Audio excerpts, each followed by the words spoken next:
This conference will now be recorded.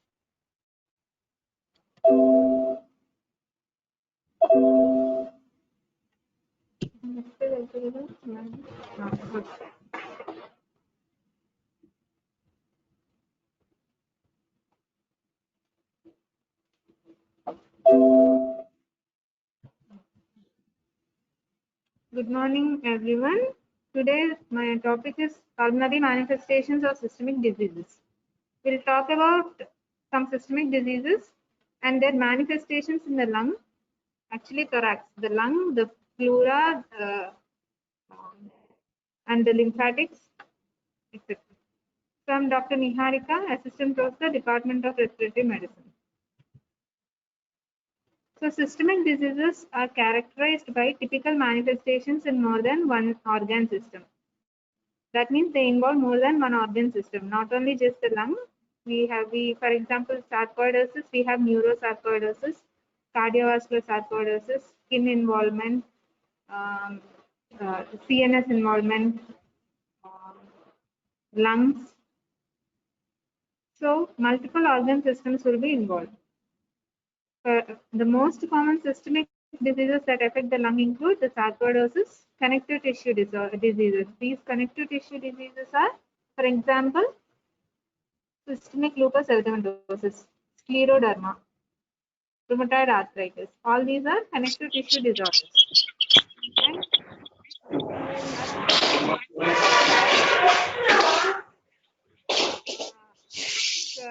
they can include the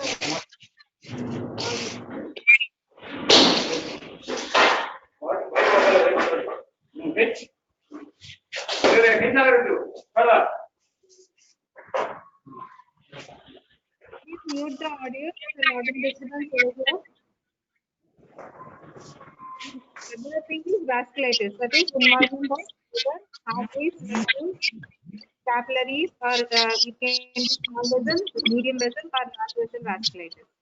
And then imaging and in particular computed tomography play a key role in several aspects, including it is important in formulating a diagnosis, determining the pattern of injury present, and several serial evaluation of patients with prognosis evaluation or acute symptoms. The most important thing is what are systemic disorders? Diseases are typical manifestations in one or more organ systems, more than one organ system. Okay, next. So we'll say systemic disease may affect a variety of different compartments of thorax, including lung, pleura, pericardium, lymph node, vessels, heart, etc. Mainly now we are discussing about the lung manifestations. The prevalence of lung involvement varies. It can be a predominant lung involvement such as sarcoidosis, granulomatosis with polyangiitis, which was called as vaginous granulomatosis. I think you have heard about the term vaginous granulomatosis.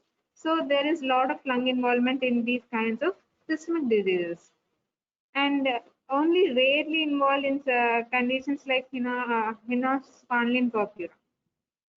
Then the role of imaging in systemic disease varies somewhat depending upon the specific disorder. Sarcoidosis, for example, they show typical CT findings. By seeing the CT findings, we can establish the accurate diagnosis. On the other hand, what happens in some connective tissue disorders, the CT findings are often mixed or they have an overlap. So we have to see the clinical and serological findings. So coming to first and most important systemic disorder is sarcoidosis. Sarcoidosis is a systemic disorder of unknown origin.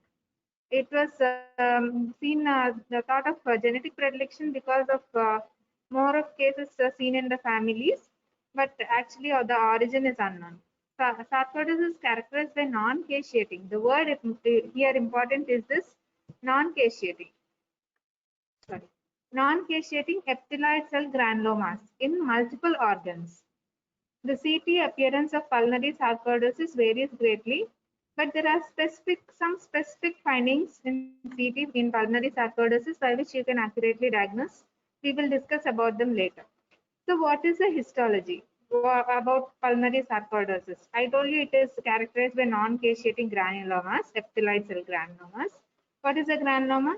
Consisting of rim of lymphocytes, fibroblasts in perilymphatic distribution and which may resolve or cause fibrosis. The disease may occur at any age, but usually affects between 20 to 40, rarely over 30, 65 years. Okay. Prognosis is mostly good with disease resolution occurring in less than 2 years and mortality 1 and 5%. Okay. Three criteria for diagnosis of sarcoidosis are there should be typical clinical radiological manifestations, first thing, clinical symptoms and CT. Then the presence of non-caseating granuloma. The non-caseating granuloma is very important. Then you have to exclude all other alternative diagnoses. Pulmonary findings on CT, which are more important, I told you, these are very accurate, small, well-defined nodules in a characteristic perilymphatic distribution. The word perilymphatic distribution is important. They're well-defined and small nodules. And in the perilymphatic distribution can be in relation to the subpleural space or adjacent to the major fissures or along the fissures, actually, septa fissures or along the adjacent to the vessels also can be possible. The most important thing is small well-defined nodules in a characteristic perilymphatic distribution. These nodules are non-caseating granulomas. The nodules may be evenly distributed and the predominance is mainly upper and mid lung zones, upper lung involvement. And there may be clustering in perihilar and peribronchoscopal regions. So there is sparing of the periphery. Sometimes the granulomas may coalesce together. Confluence of granulomas result in large nodules 1 to 4 centimeters. This is called nodular sarcoid. The sign is galaxy sign. Sometimes there can be ill-defined opacities, ground glass or consolidation, which is very rare, and up to 10 centimeters is alveolar sarcoidosis. Nodular sarcoidosis is more common. So I told not only it involves the lung, but it also involves the lymph node. So lymphadenopathy is very specific. It's typically seen in subcarinal, that is below the carina, right paratracheal, aortopulmonary, and symmetric hilar distribution. So you find the lymph nodes in subcarinal region, right paratracheal, aortopulmonary, and hilar lymph nodes. Okay. 25% develop irreversible pulmonary fibrosis. That is stage 4. That is because of distortion, architectural distortion and development of interseptal displacement of the septa, traction bronchiectasis, honeycombing, bullae, all these are seen. That is end stage and irreversible pulmonary fibrosis stage. So we have talked about parenchyma, lymphadenopathy, and then airway abnormality is mainly because of pull by this lymphadenopathy. There will be compression, then leading to traction bronchiectasis. And granulomas within the bronchial walls. What happens to the walls when the bronchial wall has a granuloma? This may lead to either thickening or narrowing of the large and small airways. Small airway involvement always, if there is any pathology of the small airway involvement, the specific characteristic feature in CT is air trapping, which you will find in expiratory CT more clearly. So from this, we have to see that the pulmonary involvement of sarcoidosis, usually parenchymal involvement. Parenchymal involvement, it is nodules, small well-defined nodules with characteristic lymphatic distribution. And then you have what is called lymphadenopathy in hilar, subcarinal, right paratracheal, aortopulmonary groups, and airway involvement in form of traction bronchiectasis, and small airway involvement, lobular airway trapping. So these are HCR CT findings of sarcoidosis, which I told you are very specific CT findings. Lymphadenopathy, we already discussed. Nodules, 2 micronodules.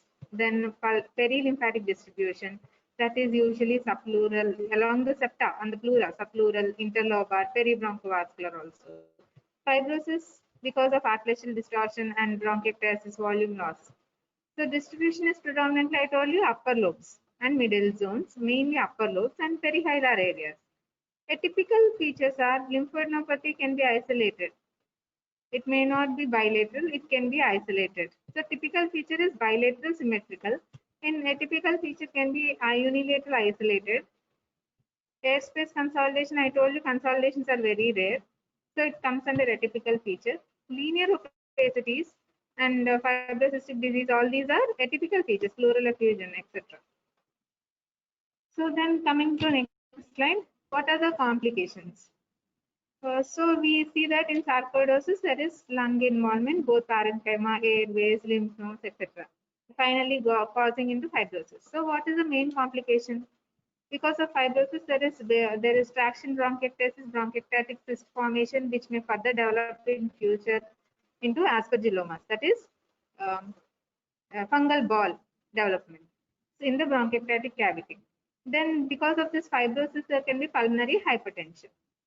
So the key points to remember are typical CT findings of sarcoidosis include, again I'm repeating the same thing but it is more important, perilymphatic nodules located predominantly in the bronchovascular subpleural interstitium, symmetrical bilateral hilar and mediastinal lymphadenopathy, upper lobe and peribronchovascular fibrosis. Am I clear? One of you can respond. Am Yes, I clear? ma'am. Okay. So this is the classification of sarcoidosis depending upon the chest X-ray findings. They are classified into stage 0 to stage 4. This is called Slitsback classification of sarcoidosis. Okay. So what is stage 0 is normal chest radiograph. What is stage 1? Bilateral hilar paratracheal lymphadenopathy. Bilateral hilar and paratracheal lymphadenopathy. Stage 2 is lymphadenopathy and nodular. Again, after lymphadenopathy, there is nodular opacities. That is, lung involvement is also there, parenchymal involvement. Then stage 4, nodular opacities with lymphadenopathy or sign of fibrosis. Nodular opacities without lymphadenopathy. There are lung involvement without lymphadenopathy and signs of fibrosis in the parenchyma. Stage 4 is complete fibrosis. Okay. Then we'll talk about connective tissue disorders. I think you might have heard about in general medicine rheumatoid arthritis, scleroderma, systemic sclerosis, isn't it? Systemic lupus erythematosus, isn't it? You might Yes, come. ma'am.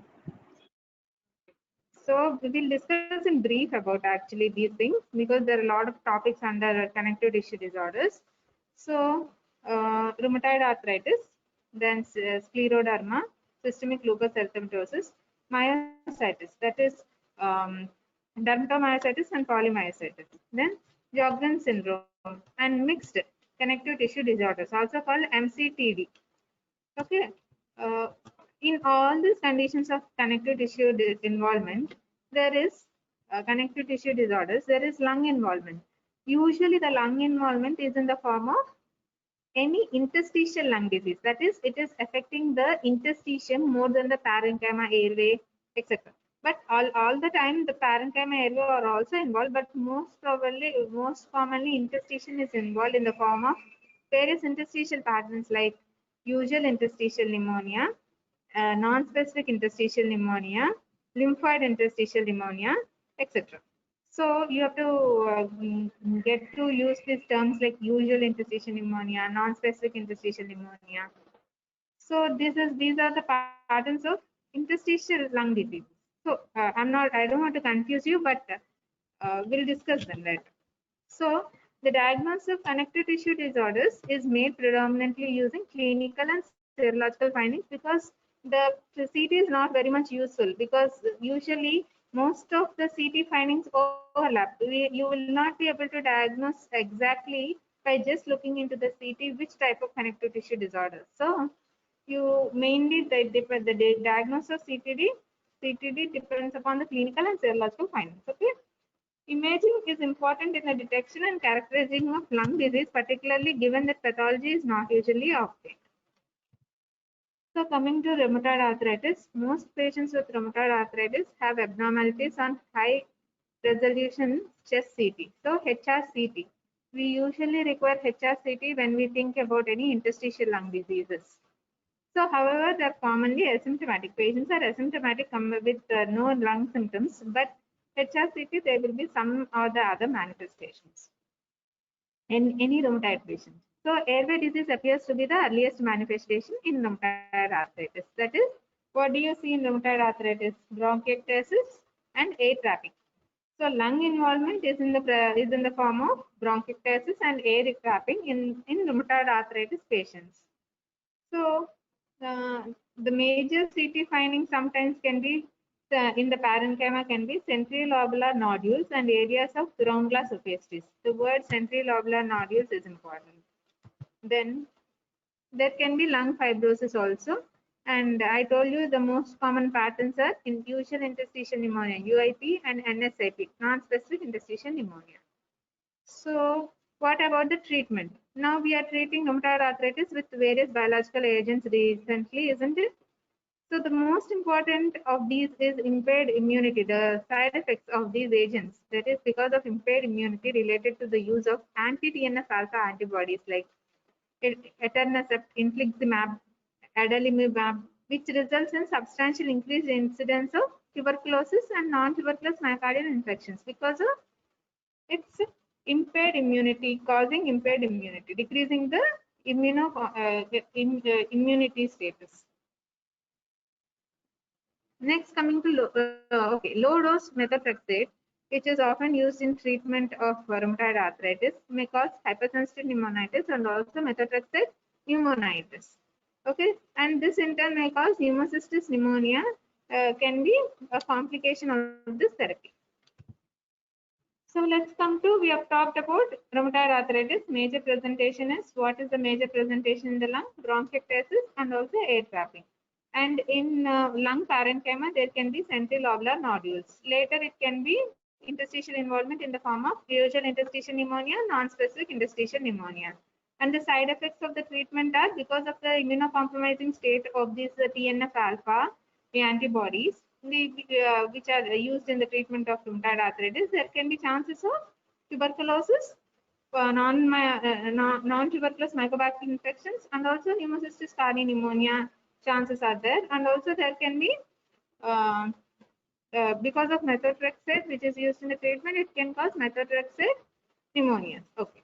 Then coming to scleroderma, also called progressive systemic sclerosis. The parenchymal lung involvement is very common in patients with scleroderma. Scleroderma, in fact, is the only connective tissue disease in which lung disease is a component of defining criteria. So lung involvement is very important. Lung involvement is mainly in the form of lung fibrosis, usually non-specific interstitial pneumonia. And one important question over here is, most common interstitial disease, most common connective tissue disease causing pulmonary hypertension is scleroderma. So pulmonary hypertension is also common either as an isolated finding or in association with the lung fibrosis. There is an increased prevalence of lung cancer also because of pulmonary fibrosis. So next, coming to systemic lupus erythematosus. So most common presentation SLE is pleuritis, involvement of the pleura. It can be involved, there can be involvement of pleura with or without pleural effusion. So the fibrotic interstitial lung disease is also common. Then what happens? Pulmonary infections are more common. Acute pulmonary hemorrhage is also seen. The pulmonary hemorrhage in CT can be resemble a patchy consolidation or ground glass opacities. So if you find pleural involvement, lung interstitial involvement, fibrosis, infections, and also pulmonary hemorrhage. So what is acute lupus pneumonitis? Acute lupus pneumonitis. It is a focal or diffuse pulmonary consolidation. It is represented by diffuse alveolar damage with or without pulmonary hemorrhage. So this is characteristic of SLE, lupus pneumonitis. Other complications of lupus are diaphragmatic dysfunction, pulmonary hypertension. There can be pulmonary thromboembolism, which may be related to antiphospholipid antibodies. So what happens in diaphragmatic dysfunction? Because of diaphragmatic myopathy, there can be reduced lung volume because of diaphragmatic dysfunction. Volume may be, the lungs volume will be shrunken because of diaphragmatic dysfunction. This is called shrinking lung, like shrinking lungs. The word shrinking lungs is used. This is because the word shrinking lung means SLE induced diaphragmatic dysfunction, which is causing reduced lung volumes. It is also, it presents as plate-like atelectasis. Okay. That is collapse. Okay, then coming to polymyositis, dermatomyositis, another form of connective tissue disorder. The presence of ILD, interstitial lung disease, in polymyositis and dermatomyositis strongly correlates with the presence of anti-Jo1 antibodies. And about 50 to 70% of patients who are anti-Jo1 positive have interstitial lung disease. Most common pathological findings are non-specific interstitial pneumonia and organizing pneumonia. So they present as it can be a concurrent ground glass opacity or a consolidation may be present in the lower lobes. Okay, there can be diffuse ulnar damage, symmetric bilateral ground glass opacity and consolidation. Don't get confused. Remember only two things in polymyositis and dermatomyositis. There is involvement of lung involvement is in the form of ILD, that is interstitial lung disease, in the form of non-specific interstitial pneumonia and organizing pneumonia. Okay, those who have anti-Jo antibodies, they have more positive for interstitial lung disease. Okay. The third point is interstitial lung disease in the pattern of GGOs, that is ground glass opacities, consolidation. And there is always chances of malignancy also. So what is Sjogren's syndrome? The lung involvement is airway related abnormalities are common and consists of bronchial wall thickening, bronchiectasis, bronchial ectasis, tree bud opacities. And small airway involvement. Sjogren's syndrome mainly has small airway and large airway involvement. Small airway involvement are usually in the form of air trapping. So interstitial pneumonia, ILD, interstitial lung disease in the form of non-specific interstitial pneumonia and also lymphoid interstitial pneumonia. So there are also cysts measuring about 5 to 30 mm and is seen in isolation or with other findings like airway involvement. So the cysts are helpful in distinguishing this LIP, lymphoid interstitial pneumonia, from lymphomas. So coming to mixed connective tissue disease. A mixed connective tissue disease has an overlap of syndromes. There are features of SLE, scleroderma, polymyositis, dermatomyositis. Antibodies to extractable nuclear antigen are present. And pulmonary involvement is mainly infiltrative lung disease, and patients are usually asymptomatic, some present with shortness of breath and respiratory failure also. So pulmonary abnormalities resemble those of SLE, systemic sclerosis, polymyositis, dermatomyositis. So there will be all the findings. For example, SLE, you have pleural involvement, pleural thickening, pleuritis, pleural effusion, pericardial effusion. And the systemic sclerosis was what you have involvement of parenchymal involvement, interstitial lung disease pattern, polymyositis, dermatomyositis, non-specific interstitial pneumonia.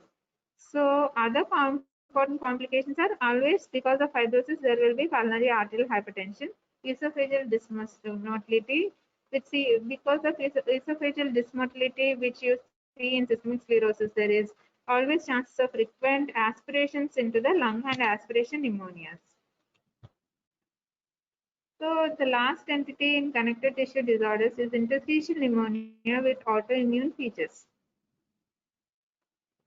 So the term interstitial pneumonia with autoimmune features proposed for a subgroup of patients with findings suggestive but not diagnostic. We can't diagnose of any specific connective tissue disorders, but the findings are suggestive of connective tissue disorders. Then we use interstitial pneumonia with autoimmune features. Okay, they have lung involvement with some autoimmune features, but they do not fit into any specific type of CTD. So also called undifferentiated CTD, lung dominant CTD.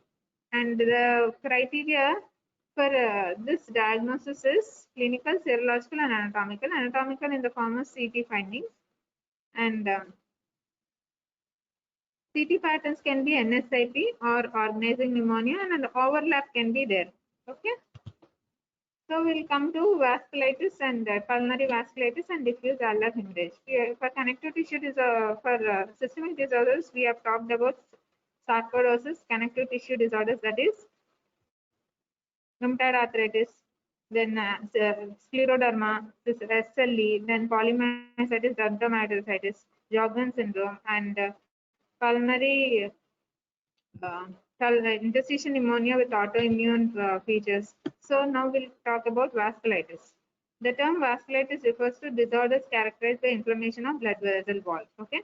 There is inflammation of blood vessel wall. The pathology includes the presence of leukocytes and fibrinoid necrosis in the vessel wall. So, because of leukocytes and fibrinoid necrosis in the vessel wall, there is consequent compromise of the vessel integrity and hemorrhage. The lumen of the vessel can either narrow or subsequent downstream ischemia and necrosis. So, clinical symptoms and radiological signs. Sorry.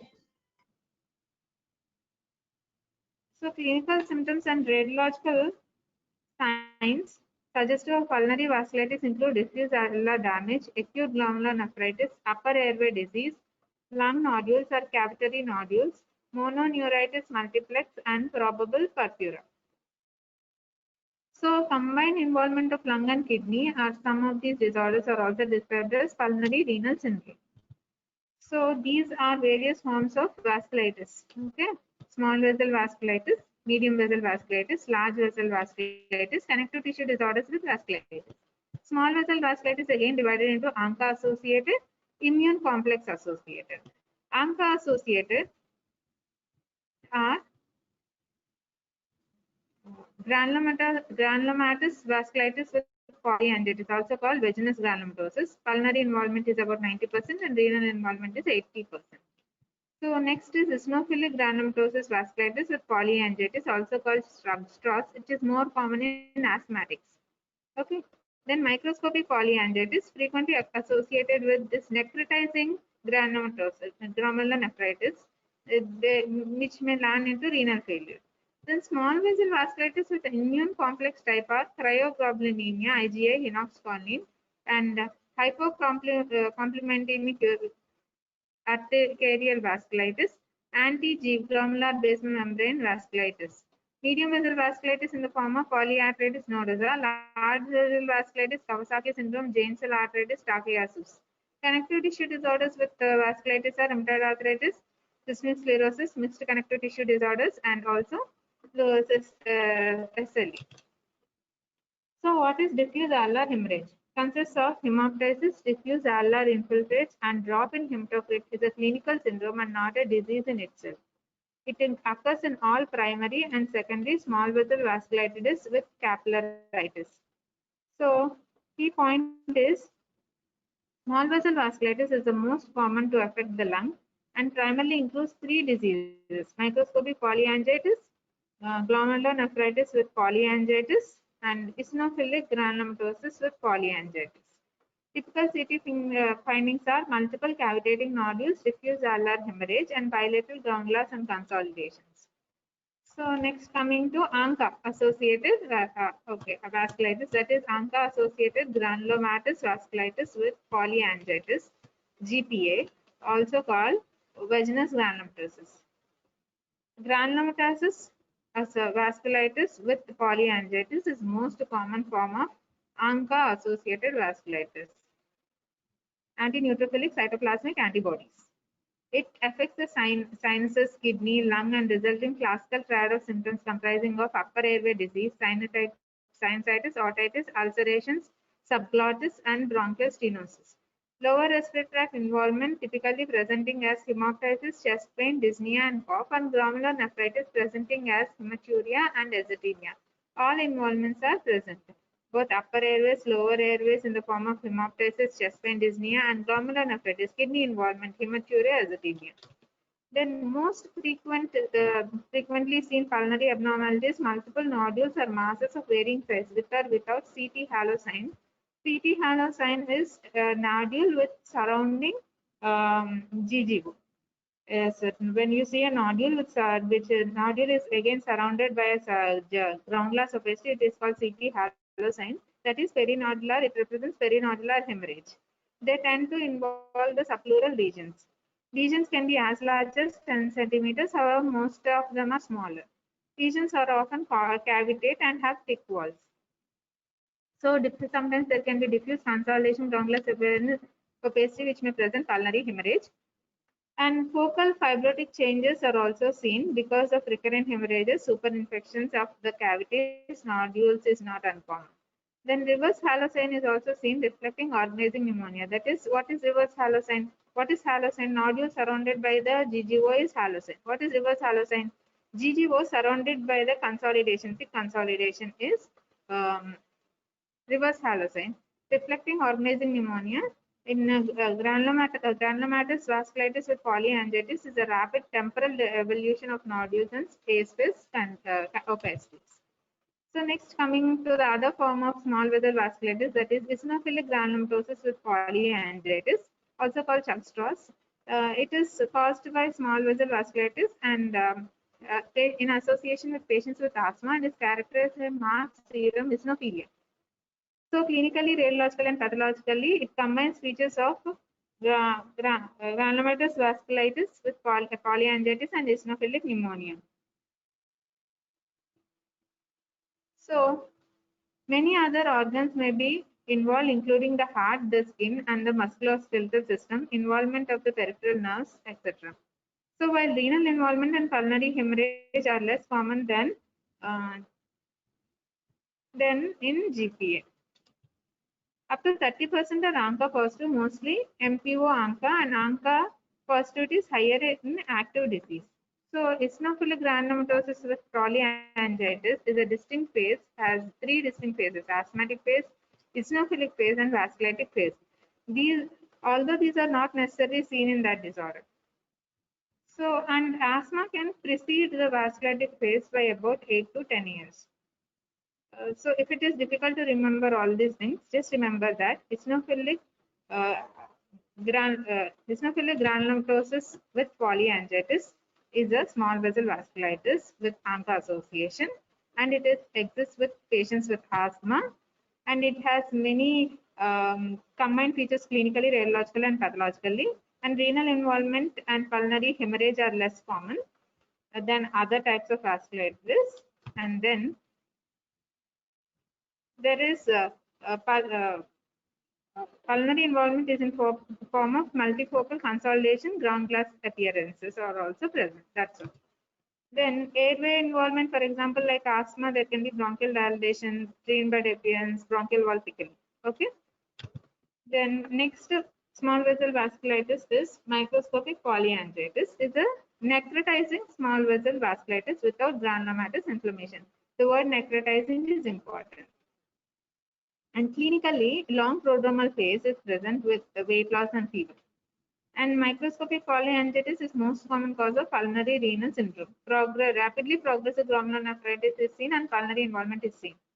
So ANCA positivity is also seen. So microscopic polyangiitis is characterized by glomerulonephritis, diffuse alveolar hemorrhage. Repeated hemorrhages can lead to fibrosis of the lung. So next we are coming to this is a small vessel vasculitis, which is immune complex related.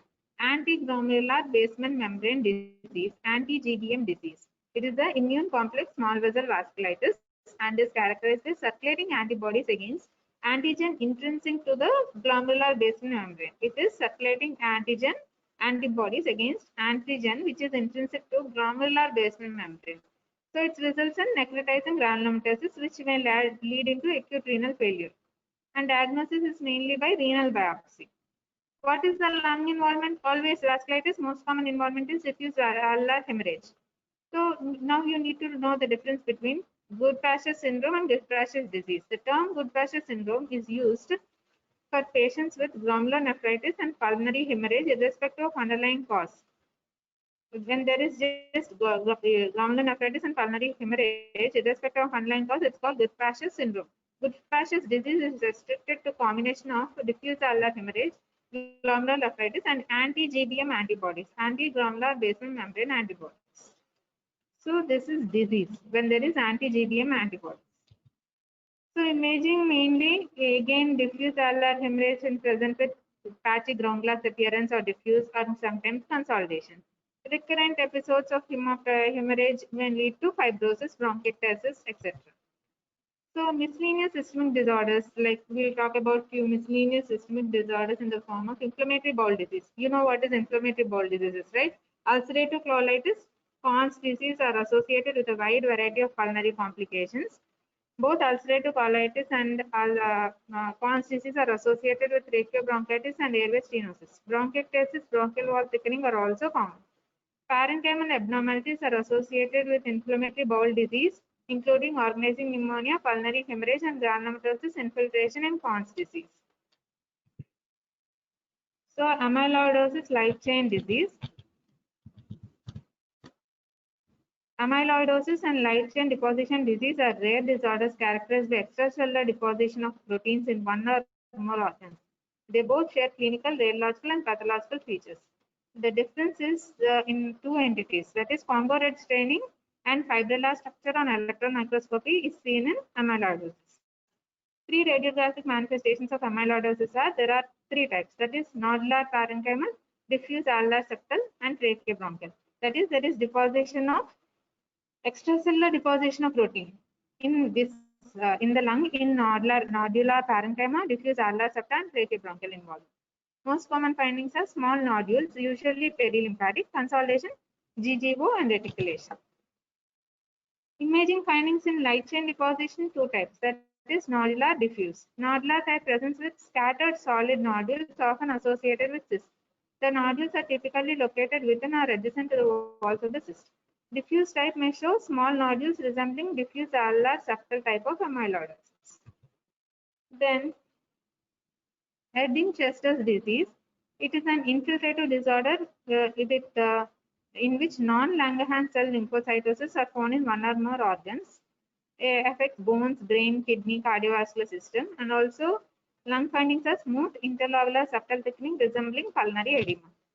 IG4 related sclerosing disease. IG4 related sclerosing disease is a disorder originally thought to be isolated to the pancreas and previously called lymphoplasmacytic sclerosing pancreatitis, lymphoplasmacytic sclerosing pancreatitis, and is now recognized as systemic disorders of IG4 plasma cells and fibrous sclerosis of multiple organs. Primary organ involvement of involved are pancreas, hepatobiliary system, thyroid glands, and lymph nodes. And chest involvement is in the form of lymphadenopathy, nodules in the lung, airway thickening, and pleural abnormalities. So these are the most take-home messages are sarcoidosis. You know there are clusters of nodules and peribronchoascular subpleural distribution, symmetric bilateral hilar mediastinal lymphadenopathy, peripancreascular and upper lobe involvement. CTD diagnosis is predominantly clinical, serological, and the most typical pattern of lung disease in CTD is non-specific interstitial pneumonia, organizing pneumonia, lymphoid interstitial pneumonia, which may overlap. Vasculitis. The size of the vessel involved and lung disease is most commonly seen in small vessel vasculitis, including granulomatosis with polyangiitis, microscopic polyangiitis, eosinophilic granulomatosis with polyangiitis. Most typical CT appearance of vasculitis include multiple cavitary nodules of varying size, alveolar hemorrhage, and bilateral GGOs and consolidations. Okay, then. Thank you. So we'll end the session over here. Okay.